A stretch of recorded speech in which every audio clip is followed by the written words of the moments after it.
बहुत सारी लड़कियां जो हैं वो ऐसी हैं जिन्होंने अपने पिता के घर कुछ देखा ही नहीं, कहीं घूमने ही नहीं गई, कोई खुशियाँ ही नहीं देखी। सिर्फ उन्होंने एक ही शब्द सुना। वो शब्द क्या था? अब जो करना है अपने घर जाके करना। यानी उनको ये पूरी तरीके से समझा दिया जाता है कि ये तुम्हारा घर नहीं है और सिर्फ ससुराल का घर ही तुम्हारा है और सिर्फ पति पर तुम्हारा पूरा हक है और उस घर पर तुम्हारा हक है। ये पहले पिता माता पिता समझाते हैं। उधर जो बेटे के माता पिता हैं वो भी यदि दो बच्चे हैं या एक अकेला बेटा है तो वो निश्चित रूप से समझाते हैं, बेटा तुम्हें ज़्यादा सोचने की ज़रूरत नहीं है, हम तुम्हारे ऊपर बैठे हैं, हम ये सब कर रहे हैं तो किसके लिए कर रहे हैं? सिर्फ तुम्हारे लिए कर रहे हैं। ये बार बार उनको समझाया जाता है, जिससे दोनों ही गलतफहमी के शिकार हो जाते हैं बच्चे और दोनों अपने लिए अपने जीवन में आगे बढ़ने के सपने भूल जाते हैं। उनको लगता ही नहीं, वो उनको लगता है माता पिता ने सब कुछ तो बना करके रखा है। इधर जो लड़की है वो सोच करके जाती है ये सब कुछ मेरा है।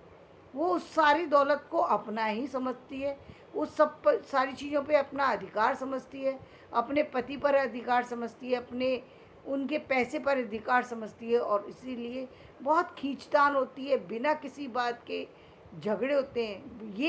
ये बेवजह होने वाले झगड़े हैं जो अक्सर घरों के अंदर होते हैं, जिनका कोई मतलब ही नहीं होता, जिसमें मतलब जिसका कोई मतलब नहीं है, लेकिन झगड़ा सिर्फ इसलिए हो रहा है क्योंकि उसके दिमाग में सिर्फ वो एक ही चीज़ होती है, उसके अलावा वो दूसरी कि ये सारी चीज़ मेरी है। यदि वो अपनी सास को भी ये देखे कि यदि कि वो 2 रुपये किसी को दे रही है और अकेले घर की बहू है तो वो उसको ये बर्दाश्त नहीं है, तो मेरे 2 रुपये क्यों दे रहे हैं?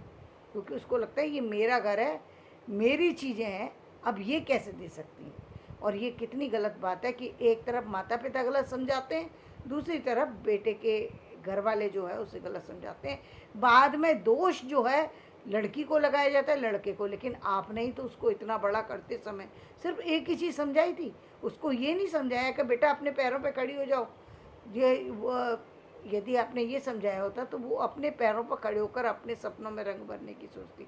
यदि बेटे को ये समझाया होता कि तुम अपनी पहले जॉब की सोचो ना, ये क्या फालतू की बातें सोचते रहते हो, क्या कौन सा घर कैसा घर, ये तो सब बात की बात है। पहले उनको अपने पैरों पे तो खड़ा होने दो, लेकिन आप तो उनको किसी और रंग में रंग देते जो नहीं रंगना चाहिए।